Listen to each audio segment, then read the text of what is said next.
तो मेरे देवों के देव महादेव को मेरा प्रणाम। आज हम जानेंगे यमलोक के मार्ग में सुविधा प्रदान करने वाले विविध दानों का वर्णन। व्यास जी बोले, प्रभु पापी मनुष्य बड़े दुख से यमलोक मार्ग जाते हैं। अब आप मुझे उन धर्मों का परिचय दीजिए जिनसे जीव सुखद पूर्व यम मार्ग यात्रा करते हैं। संत कुमार जी ने कहा, सुनो मुनि, अपने किया हुआ शुभाशुभ कर्म बिना विचारे विवश होकर भोगना पड़ता है। अब मैं आपको धर्मों का वर्णन करता हूँ जो सुख देने वाले हैं। इस लोक में जो श्रेष्ठ कर्म करने वाले कोमल चित्त और दयालु पुरुष हैं, वे भयंकर यम मार्ग पर सुखते यात्रा करते हैं। जो श्रेष्ठ ब्राह्मणों को और जूता और खड़ाऊ दान करता है, वो मनुष्य विशाल घोड़े पर सवार हो बड़े सुख से यमलोक जाता है। छत्र दान करने से मनुष्य का उस मार्ग पर उसी तरह छाता लगाकर चलते हैं जैसे यहाँ छाते वाले लोग चलते हैं। शिव का दान करने से मनुष्य रथ के द्वारा सुख से यात्रा करते हैं। शस्य और आसनक दान करने से दाता यमलोक के मार्ग विश्राम करते हुए सुख पूर्वक जाता है।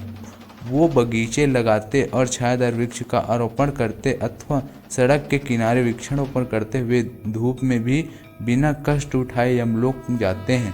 जो मनुष्य फुलवाड़ी लगाते हैं, वे पुष्पक विमान से यात्रा करते हैं।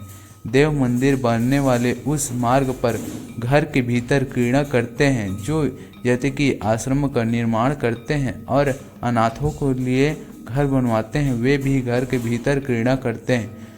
जो देवता अग्नि, गुरु, ब्राह्मण, माता और पिताजी पूजा करते हैं, वे मनुष्य स्वयं ही पूजित हो अपनी इच्छा के अनुकूल मार्गदर्शन सुखते यात्रा करते हैं।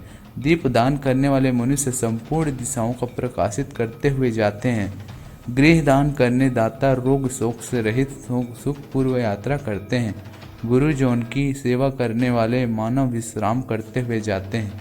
बाजा देने वाले उसी तरह सुखते यात्रा करते हैं मानो अपने घर जा रहे हो। गोदान करने वाले लोग संपूर्ण मनोवांछित वस्तुओं से भरे मार्ग जाते हैं। मनुष्य उस मार्ग पर इस लोक में दिए हुए अन्न पान को ही पाता है। जो किसी को पैर धोने के लिए जल देता है, वह ऐसे मार्ग पर जाता है जहाँ जल की सुविधा हो। जो आदरणीय पुरुषों में पैरागमिक उबड़ जल लगता है, वह घोड़े की पीठ बैठाकर यात्रा करता है। व्यास जी पाद्य अभयम अगमरम। अब दीपक अग्न और घर दान करता है, उसको पास यमराज कभी नहीं जाते। स्वर्ण और रत्नक दान करने से मनुष्य दुर्गम संकटों और स्नाथों को लाघता हुआ जाता है। चांदी, गाड़ी ढोने वाले बैल, फूलों की माला दान करने से दाता सूर्य यमलोक में जाता है।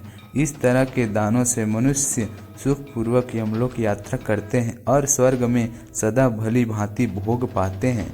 सब दानों में अन्न दानों के ही उत्तम बताया गया है, क्योंकि वह तत्काल तृप्ति प्रदान करने वाले, मन को प्रिय लगने वाले तथा बल और बुद्धिमान बढ़ाने वाले हैं।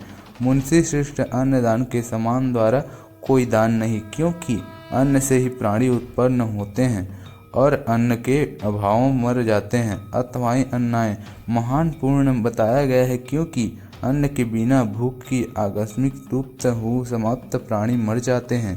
अतः उनकी ही सब लोग प्रशंसा करते हैं, क्योंकि अन्न में ही सब कुछ प्रतिष्ठित है। अन्न के सम्मान दान न तो हुआ है और न ही होगा।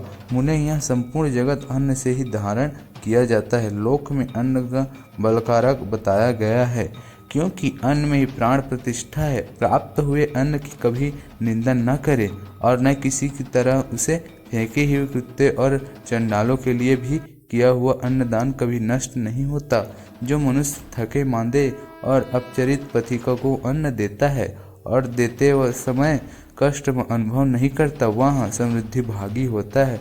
महामुनि जो देवताओं, पितरों, ब्राह्मण और अतिथियों का अन्न से तृप्त करता है, उसे महान पुण्य फलती प्राप्त होती है। अन्न और जल का दान शूद्र और ब्राह्मण के लिए भी समुद्र से महत्व रखता है। अन्न की इच्छा करने वाले पुरुषों उसका गोत्र, शाखा, स्वास्थ्य और देश नहीं पूछना चाहिए। अन्न साक्षात ब्राह्मण है, अन्न साक्षात विष्णु और शिव, इसलिए अन्न के समान दान न हुआ है और न होगा। जो पहले बड़ा भारी पाप करके भी पीछे अन्न का दान करने वाले हो जाते हैं, वह सब पाप से मुक्त होकर स्वर्ग लोक में जाता है। अन्न, जल, घोड़ा, गौ, वस्त्र, साध्य, छत्र और आसन, इन 8 वस्तु दान यमलोक लिए उत्तम माने गए हैं। इस प्रकार दान विशेष मनुष्य विमान पर बैठकर धर्मराज के नगर में जाता है, इसलिए सबको दान करना चाहिए।